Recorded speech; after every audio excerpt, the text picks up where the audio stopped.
देखिए यहाँ हम लोग नए चैप्टर की बात करने जा रहे हैं जिसका नाम है ऊतक यानी टिश्यू। चैप्टर का नाम क्या है? ऊतक यानी टिश्यू। ये ऊतक होते क्या है, इनके बारे में सबसे पहले चर्चा होगी कि ऊतक होते क्या हैं। तो जो ऊतक होते हैं वो क्या होते हैं, जैसे आपने अपना घर देखा है, जो घर देखा है, घर छोटी छोटी ईंटों से ही तो मिलके बना हुआ है। तो कई ईंटों के मिलने से एक दीवार बनी, फिर कई दीवारों से आपका कमरा बना और कई कमरों से आपका मकान बन गया। बिल्कुल ऐसे ही हमारा शरीर है। हमने सबसे पहले चैप्टर में पढ़ा था कोशिका। कोशिका से हमारा जो है ये basic unit, fundamental unit of life है, यानी कि जीवन की और संरचनात्मक और क्रियात्मक मौलिक इकाई। ठीक है, कोशिकाओं के मिलने से, कोशिकाओं के समूह को क्या कहते हैं? ऊतक कहते हैं। ऊतकों से अंग बनते हैं, उसके बाद अंग तंत्र बनता है और फिर आपका शरीर बनता है। यानी अब हम कोशिका चैप्टर तो पढ़ आए, अब हम उसके अगले पड़ाव पे आ गए। किस पे आ गए? ऊतक पे आ गए। ऊतक होता क्या है, इसको डिफाइन करते हैं। ऊतक क्या होता है? एक समान अथवा भिन्न भिन्न प्रकार की कोशिकाओं का समूह। एक समान अथवा भिन्न भिन्न प्रकार की कोशिकाओं का समूह जिनकी ओरिजिन सेम हो, यानी उत्पत्ति सेम हो और वो मिलके किसी एक ही कार्य को करें। ठीक है, ऊतक कहलाते हैं। किसी एक ही कार्य को करें। जैसे आप सबसे हम कहते हैं कि चलो आज सब लोग जो हैं वो क्या करते हैं, आज सब लोग यहाँ से बेंच उठा के कहीं दूसरी जगह रखते हैं। तो सभी लोग बेंच उठाएंगे और किसी दूसरी जगह रखेंगे। तो सारी कोशिकाएं हैं, मान लीजिए हर एक इंडिविजुअल एक कोशिका है, वो मिलके एक ही काम कर रहे हैं। हर कोई अलग अलग कोशिकाएं हैं लेकिन काम एक ही कर रहे हैं। तो क्या बन गया वो? उस टाइम पे group of people is called, इस टाइम पे हम क्या कहते हैं कि उसे हम टिश्यू कहते हैं। बिल्कुल वैसे ही जैसे कोशिकाओं का समूह क्या है? टिश्यू। समझ में आगे बात है नहीं? तो फिर से एक बात देख लीजिए, एक समान अथवा भिन्न भिन्न प्रकार की कोशिकाओं का समूह जो मिलके किसी एक ही कार्य को करे, ऊतक कहलाता है। समझ में आ गई बात या नहीं? ऊतक शब्द जो है वो किसने दिया था? ऊतक शब्द बाइकॉट ने दिया था। और ऊतकों के अध्ययन को क्या कहते हैं? हिस्टोलॉजी कहते हैं या औतिकी कहते हैं। इसका अध्ययन क्या कहलाता है? औतिकी कहलाता है। मेयर ने यह टर्म दिया था, मेयर साइंटिस्ट, उन्होंने औतिकी यानी हिस्टोलॉजी टर्म दिया।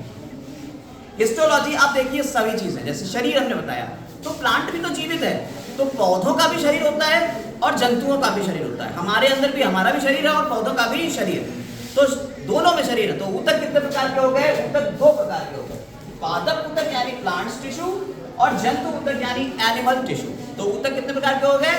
दो प्रकार के होते हैं, प्लांट टिश्यू और एनिमल टिश्यू। क्लियर है? अब हमने प्लांट टिश्यू यानी पादप ऊतक को बांटा। पादप ऊतक दो प्रकार के होते हैं। पादप ऊतक कितने प्रकार के होते हैं? दो प्रकार के होते हैं। एक होता है मेरिस्टेमेटिक यानी विभज्योतक और दूसरा होता है परमानेंट यानी कि स्थायी। मेरिस्टेमेटिक यानी विभज्योतक, आपने कहा विभज्योतक जिसमें विभाजन करने वाली क्षमता हो, यानी ऐसे कोशिकाएं जो लगातार विभाजित हो रही हो, 1 से 2, 2 से 4, 4 से 8, इसी से ऐसे तो आपका शरीर बनेगा, है ना? तो कोशिकाओं का वो समूह जिसके अंदर क्या है? विभाजन की क्षमता है, ऐसा ऊतक क्या कहलाएगा? मेरिस्टेमेटिक टिश्यू यानी विभज्योतक। और कोशिकाओं का वो समूह, वो ऊतक जिसमें विभाजन की क्षमता अब नहीं रही है, उसे क्या कहते हैं? परमानेंट टिश्यू कहते हैं। क्लियर है? यानी स्थायी हो गया, अब वो टूटेगा नहीं। अभी ये अस्थायी है, ये टूट सकती है। कोशिका 1 से 2 बन जाएगी, 2 से 4 बन जाएगी, 4 से 8 बन जाएंगी, लेकिन परमानेंट वाले में अब डिवीजन नहीं होगा, कोशिका विभाजन नहीं होगा। आते हैं, इसको भी विभाग दिया हमने एपिकल मेरिस्टेम, लेटरल मेरिस्टेम और इंटरकैलरी मेरिस्टेम, यानी कि शीर्षस्थ विभज्योतक, पार्श्वीय विभज्योतक और अंतर्वेशी विभज्योतक। समझ में आई? एपिकल मेरिस्टेम, लेटरल मेरिस्टेम और इंटरकैलरी मेरिस्टेम ये मिलते कहाँ? जैसे मान लीजिए कोई पौधा है, ठीक है, ये एक प्लांट में, तो प्लांट में अगर टिप की बात हो रही है, चाहे वो रूट की टिप हो चाहे शूट की हो, यानी जड़ की टिप हो या तने की टिप हो, उसमें टिप के ऊपर जो मिलते हैं वो कौन से होते हैं? एपिकल मेरिस्टेम होते हैं। टिप के ऊपर मिलने वाले एपिकल मेरिस्टेम, और जो लेटरल साइड यानी यहाँ साइडों में जो मिल रहे हैं उन्हें हम क्या कह रहे हैं? लेटरल मेरिस्टेम कह रहे हैं, जो यहाँ आपको पार्श्व मिल रहा है। और जो परमानेंट टिश्यूज के बीच बीच में मिलेंगे उन्हें हम क्या कह देते हैं? अंतर्वेशी यानी इंटरकैलरी टिश्यू। समझ में आगे बात है नहीं? तो ये 3 तरीके के होते हैं। एपिकल मेरिस्टेम ये जब विभाजित होते हैं तो इससे क्या होगी? लंबाई बढ़ेगी। लेटरल मेरिस्टेम जब ये विभाजित होंगे तो ये ऐसे है, साइड में मिल रहा है, चौड़ाई बढ़ेगी। ठीक है, विभाजित होंगे तो चौड़ाई बढ़ेगी। इंटरकैलरी मेरिस्टेम जब ये विभाजित होंगे तो इससे भी लंबाई बढ़ेगी। ठीक है, तो ये लंबाई बढ़ाने में, ये लंबाई बढ़ाने में और ये पौधे की चौड़ाई बढ़ाने में सहायक होता है। ठीक है, अब बात करते हैं किसकी? परमानेंट टिश्यूज की। यानी स्थायी ऊतक। ये जो स्थायी ऊतक होते हैं इसको भी फर्दर दो पार्ट में बांट दिया, सिंपल परमानेंट और कॉम्प्लेक्स परमानेंट, यानी कि सरल और जटिल। सिंपल और कॉम्प्लेक्स यानी सरल और जटिल, दो पार्ट में बांट दिया। सरल वो होते हैं जो एक ही प्रकार की कोशिकाओं से मिलकर बने होते हैं, जो एक ही प्रकार की कोशिकाओं से बनके बने हुए हैं उन्हें कह दिया हमने सरल ऊतक, और जो अलग अलग प्रकार की कोशिकाओं से मिलकर बने उन्हें हमने क्या कह दिया, जटिल ऊतक कह दिया। क्लियर है? सरल ऊतक को फिर हमने विभाजित किया, ये फिर तीन तरीके के हो सकते हैं, मृद ऊतक यानी पैरेन्काइमा, स्थूल कोण ऊतक यानी कोलेनकाइमा, और दृढ़ ऊतक यानी कि स्क्लेरेन्काइमा। क्लियर है? तो पैरेन्काइमा जो होता है ये पैकेजिंग वाला काम करता है, ये फूड स्टोर का काम करता है, और इसके अंदर इंटरसेलुलर स्पेस यानी अंतर कोशिकीय स्थान, अंतःकोशिकीय स्थान यानी एक कोशिका और दो कोशिकाओं के बीच में अंतर कोशिकीय स्थान जो होते हैं वो मिलते हैं, इसमें पैरेन्काइमा मृद ऊतक। और ये जिंदा है, लिविंग है, ये जिंदा होता है, मृत नहीं होता है, और इसके बीच बीच में जगह मिल रही है पैरेन्काइमा। ठीक, पैरेन्काइमा में ही कभी कभी क्या होता है, क्लोरोप्लास्ट आ जाता है और वो फोटोसिंथेसिस करने लगता है। जब फोटोसिंथेसिस करने लगेगा यानी प्रकाश संश्लेषण करने लगेगा, ऐसे पैरेन्काइमा को हम कह देते हैं कोलेनकाइमा। क्या कह देते हैं? कोलेनकाइमा, सॉरी क्लोरेनकाइमा, क्लोरेनकाइमा, क्योंकि क्लोरोप्लास्ट आ गया है, अब ये फोटोसिंथेसिस करने लगा है, प्रकाश संश्लेषण करने लगा है, इसे हमने क्या कह दिया, क्लोरेनकाइमा कह दिया। इसके अलावा यहाँ पे क्या होता है, कभी कभी जो पौधे हैं, जैसे आप यहाँ पे देखते हो अपना, आपने यहाँ देखा हुआ है, कौन सी चीज देखी है जो ये तैर रही है, पौधा ये वाला कौन सा है, जलकुंभी, ये तैरता रहता है, ऊपर उड़ता है ना, तो तैर रहा है, तैरने के लिए पौधों को क्या चाहिए, बायंसी चाहिए, बायंसी यानी कि उन्हें उछाल चाहिए। इसके लिए इसमें जो बीच बीच में खाली जगह थी उसमें क्या भर गई, हवा भर गई। तो अगर पैरेन्काइमा मृद ऊतक में बीच बीच में हवा भर जाएगी तो क्या है, वो उछाल देगी, वो तैरने में मदद करेगी। किसमें? एक्वेटिक प्लांट, जलीय पौधों में, उसको हम कह देते हैं एरेन्काइमा। क्या कह देते हैं? एरेन्काइमा। समझ में आई? है पैरेन्काइमा ही, लेकिन वो दो तरीके के हो सकते हैं, कोलेनकाइमा और एरेन्काइमा, ये दो तरीके से बन सकते हैं। वैसे इनका काम क्या है? इनका काम है स्टोरेज ऑफ फूड, ये भोजन का संचय करते हैं, और जो खाली जगह होती है वहां भी ये भर दिए जाते हैं। समझ में आ गई बात या नहीं? पौधों में दूसरी चीज मिलती है स्थूल कोण ऊतक। आप लोगों में से बहुत सारे लड़कों ने आम वगैरह अमरूद तोड़ने के लिए क्या करा, डालों को झुकाया, नीचे झुका के अमरूद तोड़ लिया, फिर डाल छोड़ दी, वो ऊपर चली गई। देखा है? करा होगा। तो ये जो काम हम लोग करते हैं, अमरूद की डाल को झुका लिया, आम की डाल को झुका लिया, या जब हवा चलती है तो पेड़ लहराते हैं, इधर उधर होते हैं, ये पेड़ गिरते नहीं है। ये जो फ्लेक्सिबिलिटी आ रही है, ये जो पेड़ों में इस तरीके की फ्लेक्सिबिलिटी आ रही है, इसे क्या कहते हैं? मैकेनिकल स्ट्रेंथ कहते हैं। और ये जो फ्लेक्सिबिलिटी आ रही है, ये पौधे में किसकी वजह से आ रही है? स्थूल कोण ऊतक यानी कोलेनकाइमा की वजह से आ रही है। पौधों में ये फ्लेक्सिबिलिटी किसकी वजह से आ रही है?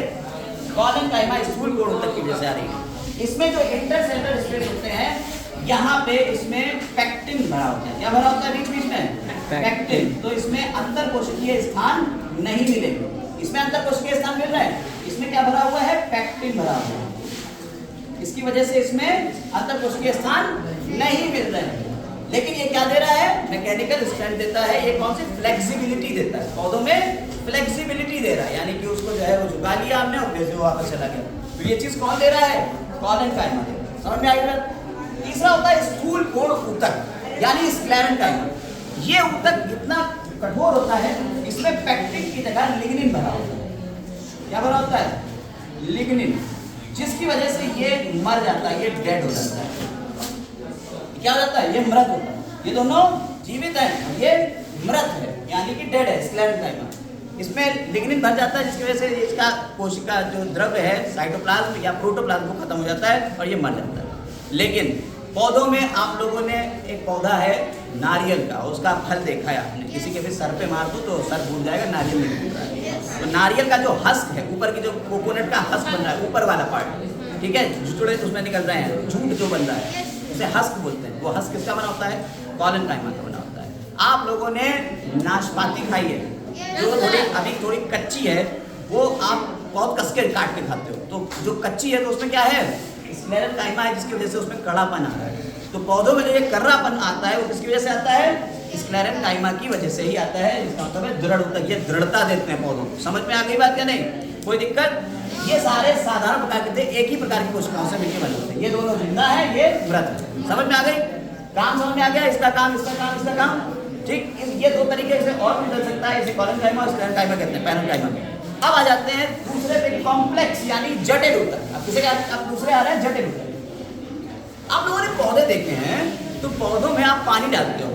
जब पौधों को पानी देते हो तो कैसे देते हो? ऐसे दे रहे हो? पौधे ऐसे कर रहे हैं? नहीं। पानी कहाँ पौधों को मिल रहा है? जड़ों में डाल रहे हैं यार पानी। और पानी नीचे से कहाँ तक पहुंच रहा है? ऊपर वाली चोटी की पत्ती तक पहुंच रहा है। यानी कि पौधों में पानी नीचे से ऊपर तक जाता है। आपके अंदर खून बहा रहा है, दिल ना होता तो खून नहीं बहता। क्या पौधों में कोई ऐसा दिल टाइप का है जो उसे पिचका रहा है, उसे खोल रहा है, जिसकी वजह से प्रेशर पड़ रहा है? ऐसा कुछ तो नहीं।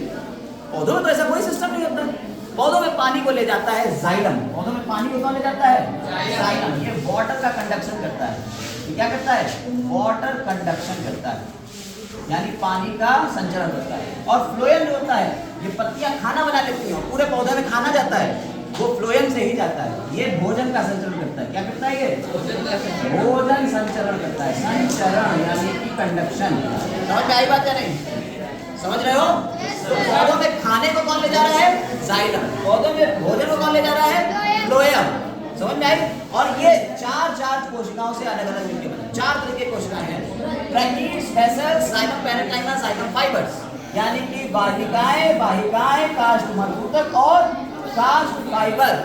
समझ में आई? काष्ठ यानी कि वुड, जाइलम को वुड भी बोलते हैं। हाँ। और फ्लोएम, फ्लोएम का काम है, फ्लोएम भी 4 तरीके से मिलकर बना है। Sieve tube, companion cell, phloem parenchyma और फ्लोएम फाइबर्स, यानी कि चालनी नलिकाएं, छलनी के जैसे होती है, इसमें छेद होते हैं। चालनी नलिकाएं, चलनी होती है ना, आटा छानते हैं, चालनी नलिकाएं। सखी कोशिकाएं, कंपेनियन सेल्स, इसके अंदर न्यूक्लियस नहीं होता है, इसके अंदर केंद्रक नहीं होता है, तो ये उसकी सखी है, ये कंपेनियन सेल है, ये उसको अपना केंद्रक दे देगी और उससे जो है वो जिंदा रहेगी। इसके बाद आता है फ्लोएम पैरेंकाइमा। पैरेंकाइमा का काम वही है जो यहाँ पे हमने आपको बताया। और फ्लोएम फाइबर, फाइबर यही होता है। स्क्लेरेंकाइमा को फाइबर भी होते हैं। ये इसमें 2 तरीके होता है, स्क्लेरेंकाइमा फाइबर्स और स्क्लेराइड्स सेल्स भी होती है। हम उसके बारे में बाद में चर्चा करेंगे। फिलहाल आप ये चारों नाम याद कर लीजिए। तो ये हो गया एक आउटलुक, हमने एक ओवरव्यू दे दिया आपको पादप ऊतक का। अब आते हैं जंतु ऊतक के। जंतु ऊतक लंबा है, थोड़ी सी बात करेंगे यहाँ पे, फिर जंतु ऊतक को अलग से समझाएंगे। देखिए, हमने आपको जंतु ऊतक में अभी तक ऊतक के बारे में बताया कि ऊतक क्या है? कई कोशिकाओं का समूह।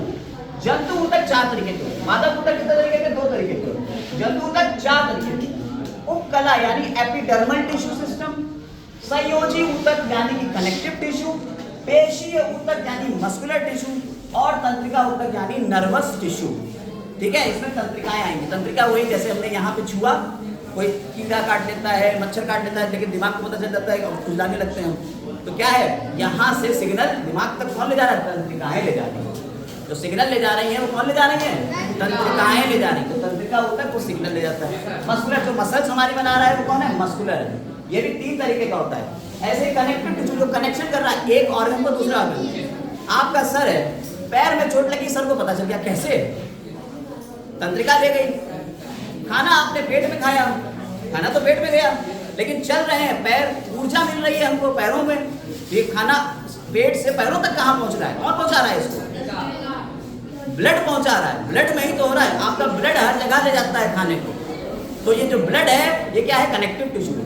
आपका स्केलेटल सिस्टम जो है, हड्डियां, क्या है? Connective tissue. आपका ये देखिए, ये ऐसे मुड़ रहा है कान, लेकिन अभी ऐसे बिल्कुल सीधा है। ये क्या है? कार्टिलेज है। इसकी वजह से देखिए ऐसे तो है, शेप आ गया। तो ये जो शेप आ गया वापस, लेकिन हड्डी नहीं है, कार्टिलेज कहते हैं। ये भी क्या है? ये भी एक कनेक्टिव टिश्यू। लिम्फ, लसिका, ये भी एक कनेक्टिव टिश्यू है।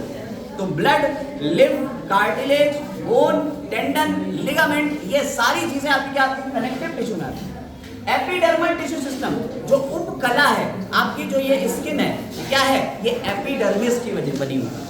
आप मुंह के अंदर अगर हाथ लगाओ चारों तरफ, तो क्या है? झिल्ली ऐसी वो कवर करे हुए अंदर के टिश्यूज को। जो टिश्यूज को जो कवर करे हुए होता है वो क्या है?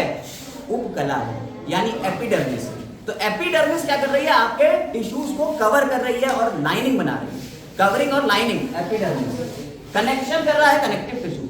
मांसपेशियां हैं तो पेशी, तो 3 तरीके की मांसपेशियां होती हैं, रेखित, अरेखित और हृदय पेशियां। और तंत्रिकाएं हैं जो सिग्नल ले जा रही हैं इधर से उधर, तंत्रिका। इसको हम नेक्स्ट वीडियो में और नेक्स्ट क्लास में हम लोग पूरा इसे समझेंगे कि ये कैसा है।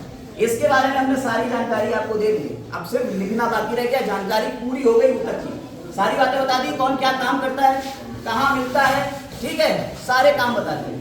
अब अगली वीडियो में इसके बारे में चर्चा करेंगे। आज के लिए बस इतना ही।